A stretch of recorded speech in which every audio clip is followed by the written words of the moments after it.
show you how to make your dog stand up. So first, you take a treat. And you don't want to hold it like this, because he won't see it. You want to hold it like this, with 2 fingers, only 2 fingers.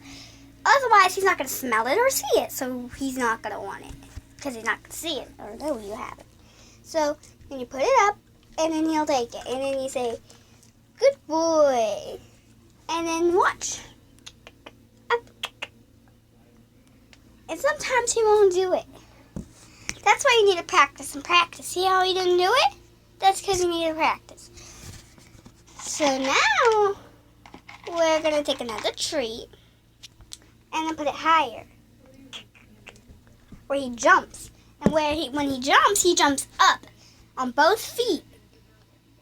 But he doesn't use any feet. He just like jumps like a human. So like jumps. Like doesn't keep feet on the ground. That's why you need to put it high if you want your dog to jump. That's how you make your dog jump. But just take a treat and put it where he can actually reach it, only 2 feet. That's how you make him stand.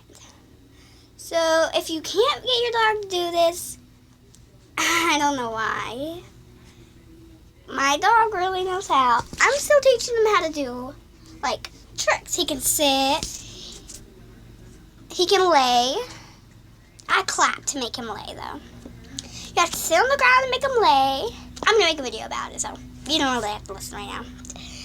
But I hope you like my video, and I hope you like my little buddy Jack. Say bye, Jackie. Treats. Bye, guys. Hope you like my video.